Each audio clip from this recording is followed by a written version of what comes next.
बिस्मिल्लाहिर्रहमानिर्रहीम। अस्सलाम वालेकुम नाजरीन, मैं हूं जमशेद अंसारी। नाजरीन, ये बात आप बखूबी जानते हैं कि पाकिस्तान में एक ऐसा तबका मौजूद है जो कोई भी मौका अपने हाथ से जाने नहीं देता और वो मामूली से एक मौके की तलाश में होते हैं और उसके बाद अपनी तोपों का रुख जो है वो पाक फ़ौज की तरफ मोड़ देते हैं और पाकिस्तान के सिक्योरिटी इदारों की तरफ वो मोड़ना शुरू कर देते हैं और अपने तबसरे और तज्जिया इस उसूल पे करते हैं और इस अंदाज से करते हैं कि वो खुलकर सामने भी नहीं आते, लेकिन खफीफ अंदाज में वो लोगों को अपना पैगाम, अपना बयानिया और पाकिस्तान के सिक्योरिटी इदारों के ख़िलाफ़ जो नफ़रत है वो भी डेवलप करने की और फैलाने की कोशिश करते हैं। चुनांचे एक ऐसे ही एक सहाफ़ी का मैंने वीलॉग देखा, इसके अलावा कई ट्वीट्स भी खैर आप लोगों की नज़रों के सामने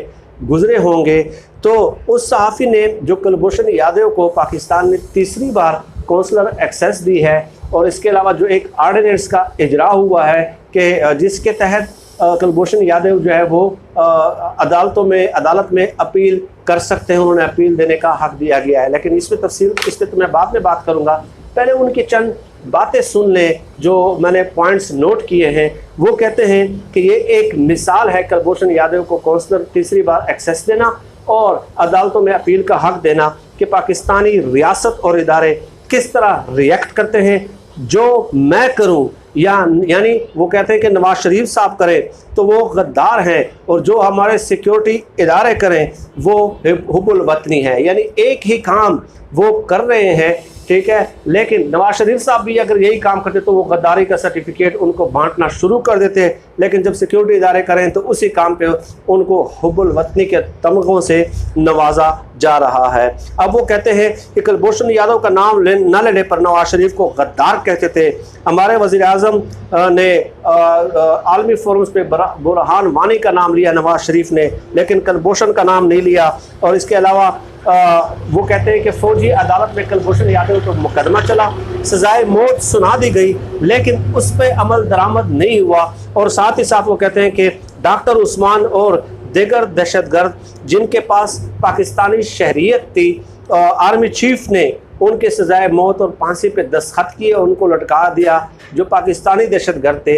लेकिन फ़ौजी अदालत से सज़ा होने के बावजूद भी कुलभूषण यादव को पाकिस्तानी जो इदारे हैं, जो रियासती इदारे हैं, and you know very well कि जब रियासती इदारे पाकिस्तान के सिक्योरिटी इदारों की बात होती है तो डेफिनेटली ये बात श्योर होती है कि वो आर्मी की तरफ इशारा कर रहे हैं। इसके अलावा वो कहते हैं कि पेशावर हाई कोर्ट के जजेस ने चंद दहशतगर्दों को जो मुबैना दहशतगर्द थे उनको उनकी सज़ा माफ़ की, तो उनको भी अवाम ने सोशल मीडिया पे, ट्विटर पे गद्दार कहना शुरू कर दिया। और आगे वो लिखते हैं कि अजमल कसाब मुंबई में हमला करते हैं और सबसे पहले वज़ीर आज़म के national security adviser general Durrani ने एतराफ़ किया कि वो पाकिस्तानी हैं, ठीक है। और बाद में जियो टीवी ने दिखाया वही बयान और उसी तरह के बयानात दिखाना शुरू कर दिए। तो जियो टीवी को गद्दार कहा गया, लेकिन जनरल दुरानी को गद्दार नहीं कहा गया। और फिर कहते हैं कि अजमल कसाब को उन्होंने सजाए मौत दी, अमल दरामद किया, लेकिन कुलभूषण यादव के मामले में पाकिस्तानी रियासत और इदारों ने इंतज़ार किया कि भारत इस मसले को किसी तरह जो है वो आलमी अदालत इंसाफ में ले जाए और ताकि उनको जो है ना आसानी फराहम की जा सके कुलभूषण यादव को। ये भी साथ वो कहते हैं। और कहते हैं कि भारत कहता है कि कुलभूषण यादव को फांसी लगानी है तो लगा दें, लेकिन हम कहते हैं कि नहीं, हमने नहीं करना, यानी हम इस कदर उनकी ताबेदारी कर रहे हैं। और साथ ही ये कि हमने अभिनंदन को भी चाय पिलाकर वापस कर दिया। और साथ ही ये भी कि भारत कौंसलर एक्सेस जो दूसरी बार उनकी टीम आई, उन्होंने अपनी शराइत रखी कि ये शीशे दरमियान में से हटा दे, तो पाकिस्तान ने हटा दिया। वीडियो रिकॉर्डिंग नहीं होगी तो पाकिस्तान ने जो है ना बाकायदा तौर पे वो भी हटा दी। गोया उनके पूरे विलाग का मकसद यही था कि पाकिस्तान जो है वो भारत के मिन्नतों तरनों पे उतर आया है। उसका जो जिस्ट मैं आप लोगों के सामने पेश करूं, ये पॉइंट्स आप खुद सुन लें, तो इस पॉइंट्स के सुनने के बाद आप लोगों का जहन क्या बनता है कि पाकिस्तानी रियासत ने सरेंडर कर दिया है और उन्होंने इस इलाके में गोया एक किस्म के पाक फ़ौज पे हमले किए हैं। अब मैं हैरान रह जाता हूँ कि इन लोगों की बड़ी फॉलोइंग होती है और बड़े लोग कहते हैं कि बड़े मोतबर लोग हैं। अब आप मुझे बता दें कि इस कदर शॉर्ट साइटेड विजन है उनका और किस कदर शॉर्ट साइटेड अप्रोच है आलमी मामलात में, डिप्लोमेटिक फ्रंट्स पे जो मामलात होते हैं, ठीक है, जो रियासत के मामलात होते हैं, वो यानी किस कदर तंग नज़री की आंख से वो देखते हैं। मैं बिल्कुल ये बात गैर जानिबदारी से नाज़रीन कर रहा हूँ, किसी किस्म की मैं ये नहीं कह रहा कि मैं अपने जो है ना रियासती इदारों को जो है ना तारीफ़ कर रहा हूँ, बेजा तारीफ़ कर रहा हूँ, नहीं, मैं उनके एक विज़न की बात कर रहा हूँ कि किस किस्म का तज्ज़िया है, इस कदर शॉर्ट साइटेड अप्रोच।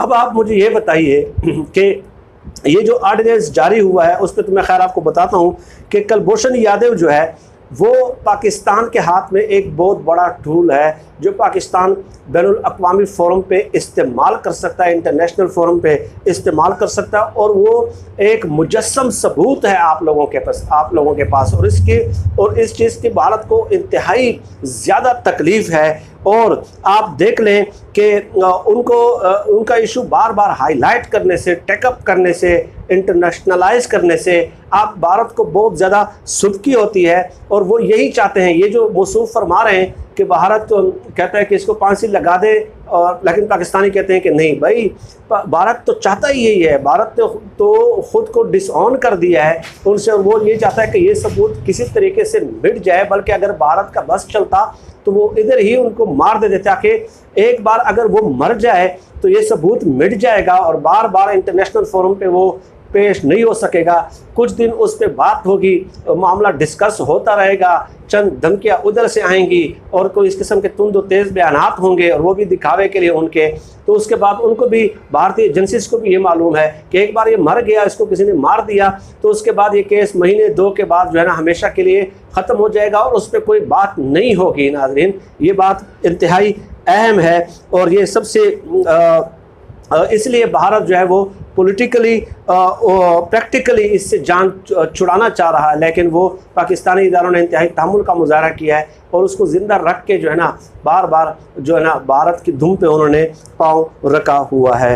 अब जहाँ तक कौंसलर एक्सेस की बात है तो भाइयों, आलमी अदालत इंसाफ में ये केस चला था और ये बात आप भी जानते हैं कि आलमी अदालत इंसाफ ने ये फ़ैसला सुनाया था कि जनाब इसको जो है ना आप कौंसलर एक्सेस दें और उनको अपील का हक़ भी दिया जाए, अपील का हक़ भी दिया जाए। चुनाचे उसी के तनाजुर में एक इंटरनेशनल कोर्ट ऑफ जस्टिस में ज़ाहिर है एक फ़ैसला होता है और पाकिस्तान ने एक ज़िम्मेदार रियासत का सबूत देना है। हमने जो असर हाज़िर के तकाज़े हैं उनसे हम आहंग होना है। हम इस ग्लोबल वर्ल्ड में स्टेट ऑफ आइसोलेशन में नहीं रह सकते। भारत की यही ख्वाहिश है कि वो किसी तरह सफारती लिहाज से हमें तनहा कर दे, लेकिन हमने इंतहाई ज़िम्मेदारी का सबूत दिया। इंटरनेशनल कोर्ट ऑफ जस्टिस के फ़ैसले के मुताबिक उनको कौंसलर रसाई दी और पहली बार दी, दूसरी बार दी, अब तीसरी दफ़ा उनसे रिक्वेस्ट की है, तो उसमें क्या हर्ज है?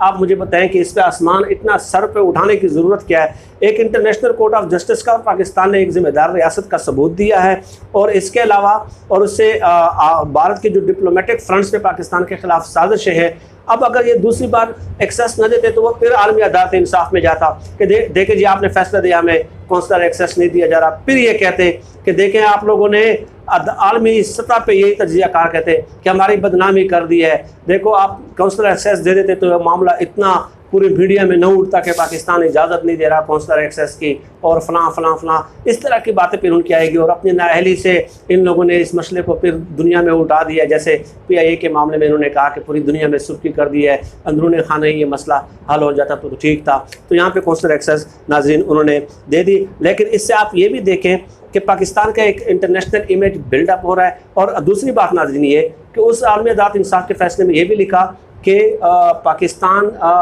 अदालतों में अपील का हक़ देगा इसे कुलभूषण यादव को। अब पाकिस्तान की रियासत ने वही किया है और उस अपील के हक़ के लिए एक आर्डिनेंस जारी करना ज़रूरी था। और आर्डिनेंस का आप टाइटल पढ़ें, उसमें ये लिखा हुआ है कि रिव्यू का जो राइट है इंटरनेशनल कोर्ट ऑफ जस्टिस के फैसले के पर्सपेक्टिव में, वो आर्डिनेंस का टाइटल ही यही है। तो अब इसके बावजूद भी मुझे समझ नहीं आ रही कि ये किस किस्म के वो हैं। लेकिन अब एक और बात भी नाज़रीन याद रख लें कि जब पाकिस्तान अब तीसरी बार वज़ीर ख़ारजा ने रिक्वेस्ट की है कि आप आ जाएं, तीसरी बार मिलने कौंसलर से पहली बार तो वो भाग गए, उन्होंने अपनी शराइत के तहत जो है उनके साथ मुज़ाकरात करने थे, मुलाकात करनी थी भारतीय कौंसलर्स ने।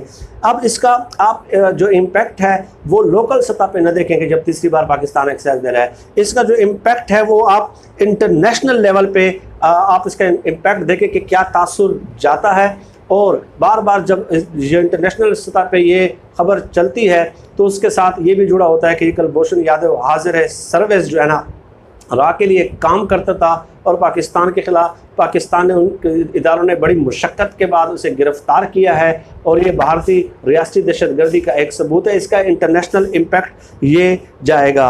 और इसके अलावा इनकी मुनाफ़क़त का आप मुज़ाहरा करें नाज़रीन, ये अपोजिशन जमातें और उनके जो हिमायती और वफ़ादार लोग हैं वो आप ख़ुद देख लें कि जब बच्चों से ज़्यादती के मुलज़िमान को फांसी देने की बात की जाती है तो उस वक्त सबसे पहले बिलावल भुट्टो आते हैं, फिर प्रोफेसर डॉक्टर एहसन इकबाल साहब सामने आते हैं और उसके अलावा उनके हिमायती वफ़ादार आ जाते हैं कि ये इंसानी हकूक़ की खिलाफ वर्जी है।